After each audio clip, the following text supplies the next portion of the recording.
In this video, we examine a surprising UFO encounter which proves we live in a simulation, and also some proofs we do not. Before we do though, let me take this time to welcome you back to the channel. If you're new though, take a moment to hit that subscribe button for videos on some of the mysteries of this world we live in. There have been videos done by the likes of Stefan Molyneux talking about whether we live in a simulation, and JF Garipade also doing a reaction stream to that video. Parallel Portal has done a great video laying evidence that we do live in a simulation due to coincidence and synchronicity of events that have astronomical odds yet still happened. To which I think compelling, though somewhat selective, but it is a very good video nonetheless, with a cool magic mind trick at the end also. But I wanted to investigate if there was anything that is simple that proves we do not live in a simulation, and I believe I discovered that very thing. You see, in the movie The Truman Show, Ed Harris says, "We accept the reality of the world with which we are presented." And I took that to have a double meaning. One meaning being the reality we observe, and the other being the reality we are told by authorities who we deem to know better as they present us the truth.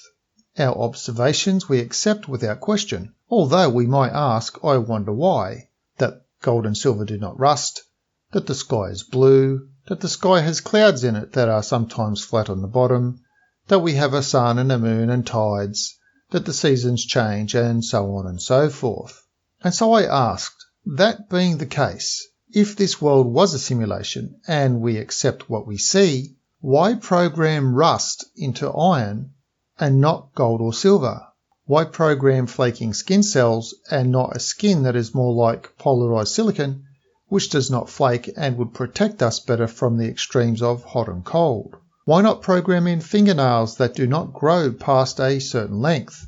Why add all this complexity between the different animals when it would be easier to program in the same functionalities? The concluded answer was because we do not live in a programmed world but a real one, else we would have paint that never faded, no metals would rust or corrode, and so on and so forth. And then a republishing of a UFO encounter in Australia caught my eye, and as I thought about it, it dawned on me the explanation of that story could actually be the proof that we do live in a simulation. You see, in the story, one boy wakes up his brother because he sees an orange light in the sky that they estimate to be about a mile away. A red light appears and approaches and backs off, and approaches and backs off again, and it appears to be trying to goad the orange light into some kind of action, which eventually happens. The orange light appears to be trying to flee the red light, and appears to also be caught in some kind of force field now and then, and shudders before moving again. Eventually the two lights disappear over a hill. Both brothers describe the motion as instant without speeding up, instant start, instant stop, and instant direction changes, the kind of motion we have heard described before regarding UFO sightings. On the other side of the hill, a farmhand is awoken by the farm dog suddenly howling at something. He witnessed the orange light thing crash into some nearby trees. He partially investigated and saw a craft of some description there. He ran back inside and called the police and awaited their arrival. When the police arrived, he took them to the location and the craft was gone. But they could see the damage done to the trees and logged the tree damage in their police report. The story got me thinking about the movement of the craft especially, and I had an aha moment that provides two possible explanations for the movement, one of which proves that we live in a simulation. It is obvious that in our world we have the laws of physics and that our experiences show us an object will continue to do what it does unless it is acted upon by a force, and that movement starts from still and builds up speed, and the ending of movement requires a slowing down. Direction changes likewise require time and space to perform, We see this in the vehicles and animals alike. There is nothing in our world that shows instant stop-start and 90-degree direction changes. All objects are subject to gravity, momentum, and inertia. And we know no life form we are aware of could even survive such direction changes even if they were in a pressure suit. That's because no matter what, the inside items, our organs and the like, are still free to move around and will sustain damage due to such forces. Our organs would be like the snow in a snow dome and move around the liquid inside our skin, inside a rigid or squeezing pressure suit. We all understand this. Even robotic elements cannot withstand this kind of movement, as the momentum changes would create joint fatigue that lead to structural failures. Which leads us to the first of the two answers. The simulation idea will be the second one presented. Possible answer number 1. The craft we see performing the moves are not actually moving, but only give the appearance of motion. Think of an old 35mm movie reel. We all understand the reel is made up of single images on each frame, and that it is the rapid showing of those frames, 24 frames a second and up, that gives us the impression of movement. Well, why not the same with the UFOs? They might actually be dematerializing and then rematerializing a short distance away, and doing it so rapidly we cannot detect it as such, and it appears to us as movement. In this fashion, the inside of the ship is not moving as we know it, but simply popping into another place, and doing so rapidly. Think of your computer mouse moving across the screen. Done slowly, you see it, but move it fast enough and the difference between your eye nerve signals sending snapshots to your brain and the screen refresh rate, and the mouse can seem to vanish and reappear elsewhere when stopped. Imagine that in real life. Your eyes send 30 images a second to the brain, but the craft moves from left to right at a linear speed of 20,000 miles an hour. It could be there, but too fast for our eyes to pick up, as by the time it does, the space it has moved between each image is so great we perceive it as vanishing. Similar to when looking at people dancing under a strobe light in a nightclub. We see them in different positions, but not the movement from one position to the next. If the ships move this way, it either means they have advanced technology and the described shuddering was that ship having phase relocation problems, or they fit explanation number 2. In explanation number 2, I want you to think of video games. Almost any shooting game will suffice, but a few I like to use are Battlezone, Xevious, 1942, and the arcade game of Scramble. In Battlezone, you are a tank shooting other tanks.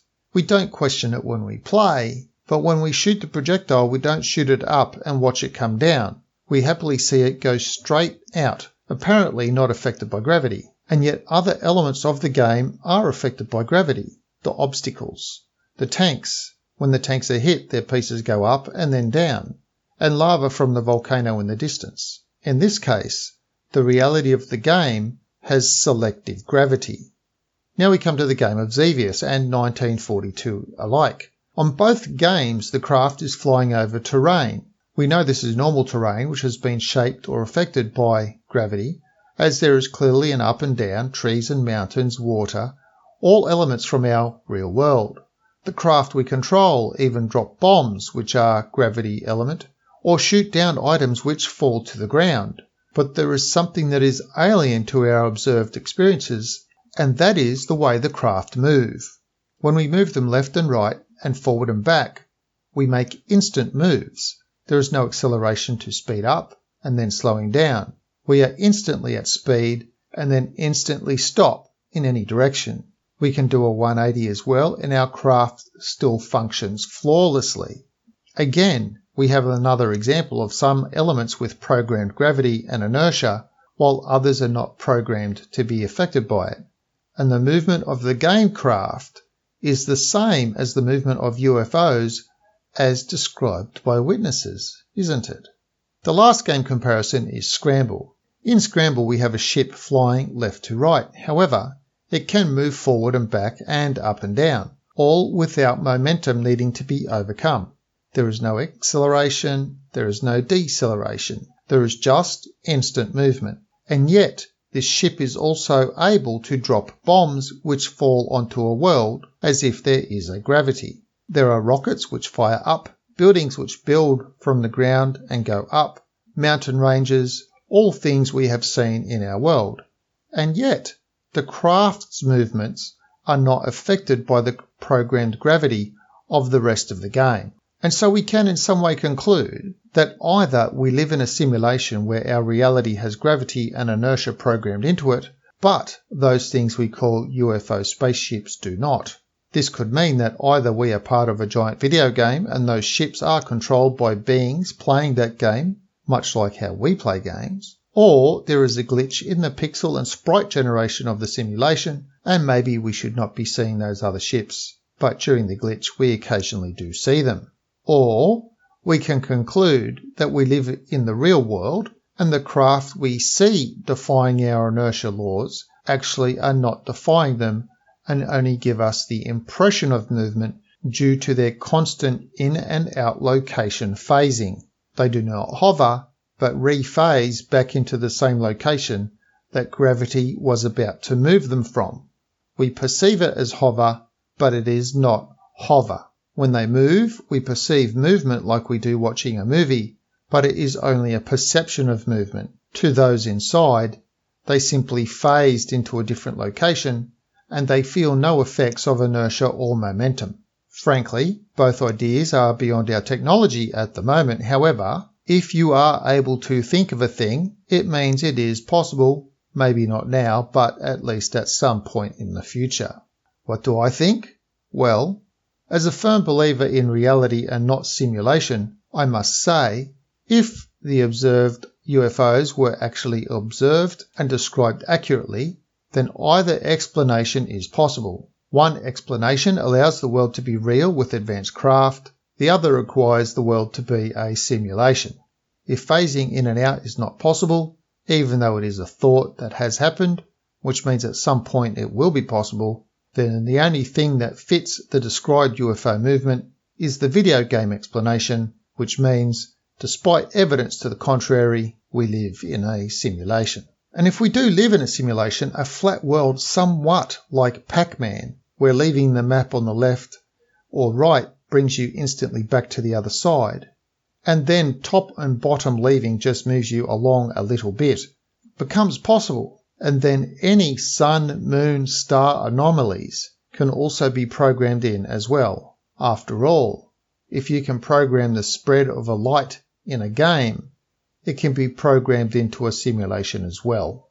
And that opens up a whole other discussion as things hinted at in the movies like The 13th Floor and The Matrix. Anyway, that's all I've got for you this time. Now it's your turn to tell me what you think of the theory. Do you think we live in a simulation? Do you think my explanations of how the craft move around fits one explanation better than the other? Or do you think the world is real and all talk of simulation is a waste of good chatting time? Let me know what you think in the comments below and share the video if you can. And until next time, thanks for watching.